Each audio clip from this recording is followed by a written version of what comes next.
दूदू विधानसभा क्षेत्र के ब्लॉक अध्यक्ष, मंडल अध्यक्ष और बाबूलाल नागर जी साथ में आए थे और इन्होंने जो नया संगठन बना है उसके लिए प्रदेश कांग्रेस कमेटी का आभार जताया और मैंने इनका आभार जताया कि आप सबने मिलकर के एक अच्छा संगठन बनाया है। और अभी पंचायत समिति के चुनाव हुए उसमें भी उप मुख्यमंत्री के इलाके में भी इन्होंने अच्छी जीत दर्ज कराई है। तो कार्यकर्ताओं में उत्साह था और जोश और उत्साह इनका था कि भाई हम लोग यहाँ आए और प्रदेश कांग्रेस कमेटी में अध्यक्ष से हम लोग मिले तो मेरे से मिले हैं। मैंने इनको आगाह किया है कि 1.5 साल में जिस प्रकार से जो ये राजस्थान के अंदर सरकार चल रही है, सरकार नाम की कोई चीज नहीं है। एक तरीके से राष्ट्रपति शासन जैसे होता है वैसा होता है। जनप्रतिनिधियों का, मुख्यमंत्री जी का कोई रोल सरकार में दिख नहीं रहा है और हर वर्ग त्रस्त है, परेशान है, भ्रष्टाचार का आलम है, कानून व्यवस्था नाम की कोई चीज है नहीं। किसान को समय के ऊपर फसल का समय है, उनको खाद बीज मिल नहीं रहा है। और कृषि मंत्री जी पहले कह रहे थे पूरे देश में खाद नकली मिल रही है, बीज नकली बेचे जा रहे हैं। वो भी बहुत ही गंभीर आरोप एक भारत सरकार के ऊपर भी था, डबल इंजन पे भी था, उसके ऊपर कोई संज्ञान लिया नहीं। और कल मैंने कृषि मंत्री जी का बयान सुना है, उन्होंने कहा जो नकली खाद हम लोग पकड़ रहे हैं, जो नकली बीज हम लोग पकड़ रहे हैं, FIR लॉन्च करा रहे हैं, वो सारा का सारा गुजरात से आ रहा है। तो इसका मतलब ये हुआ कि गुजरात का जो मॉडल है वो पूरे देश में लागू, और ये गुजरात का यही मॉडल है कि अफीम तस्करी, अवैध शराब, नकली खाद, ये सारा गुजरात से होते हुए पूरे देश में नेटवर्क इनका फैला हुआ है और कोई कार्रवाई हो नहीं रही है। और यहाँ राजस्थान में तो सरकार नाम की कोई चीज है ही नहीं।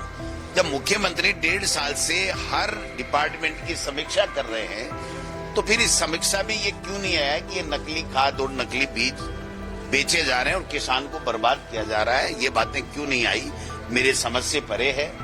कृषि मंत्री जी भी लेट जागे और 1.5 साल बाद में अगर ये कहना फसल के समय में कि मेरे यहाँ अफसर सब मिले हुए हैं और मुझे जाकर के, मंत्री को खुद को जाकर के अगर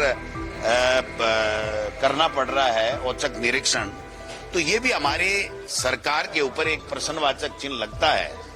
लेकिन इस सबसे बड़ी बात यह है कि किसान को सही असली खाद, असली बीज उचित रेट के ऊपर पर्याप्त मात्रा में कैसे मिले, ये सुनिश्चित कौन करेगा? इसके ऊपर न मंत्री का बयान आ रहा है, न मुख्यमंत्री का बयान आ रहा है।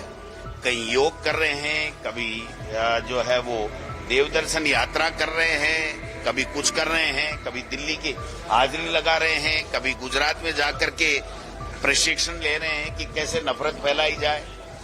पूरा प्रदेश में बेहाल है और कानून व्यवस्था नाम की तो कोई चीज है ही नहीं यहाँ पर। तो मैं समझता हूँ कि ये सारी चीजें हम लोग देख रहे हैं। नगर निकाय और पंचायत राज के चुनाव ये लोग बात करा नहीं पा रहे हैं, जानबूझ के ये कह करके कि 1 स्टेट 1 इलेक्शन का हम मॉडल ला रहे हैं। ये मॉडल क्या गुजरात से आ रहा है?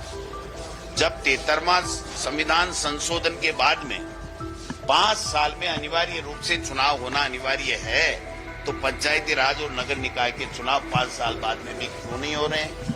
ये सवाल हम लोग सरकार से पूछ रहे हैं, लेकिन सरकार की तरफ से कोई जवाब नहीं आता है। अनर्गल बयानबाजी आती है, कभी मेरे ऊपर छींटाकसी आती है, कभी दूसरे कांग्रेस के नेताओं पे आती है। मैं समझता हूं कि सरकार को अब अपनी जवाबदेही से बचना नहीं चाहिए। कोई भी सवाल अगर विपक्ष या जनता पूछती है तो उसका जवाब कम से कम उनको देना चाहिए। लेकिन मुख्यमंत्री जी का तो पता नहीं, ये तय ही कर रखा है कि पर्ची आएगी तो ही बोलूंगा दिल्ली से, नहीं तो नहीं बोलूंगा।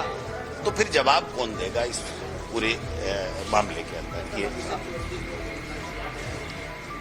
नहीं, अभिषेक चौधरी को कहा? देखिए, जो मामला था, मैं समझता हूं कि जिस प्रकार पुलिस ने इस मामले को जो तरीका अपनाया वो मैं उचित नहीं मानता हूं।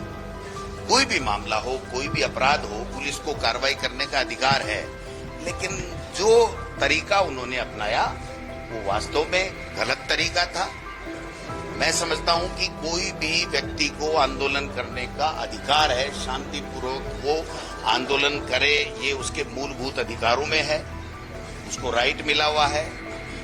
लेकिन दुर्भाग्य है इस सरकार में कोई जवाबदेही नाम की कोई चीज नहीं है। पता नहीं है सरकार चला कौन रहा है, ये समझ से परे की बात है। अगर आप ये वीडियो YouTube पर देख रहे हैं तो हमारे चैनल को सब्सक्राइब करें और बेल आइकन को दबाना ना भूलें। अगर आप Facebook पर ये वीडियो देख रहे हैं तो हमारे पेज को लाइक करें।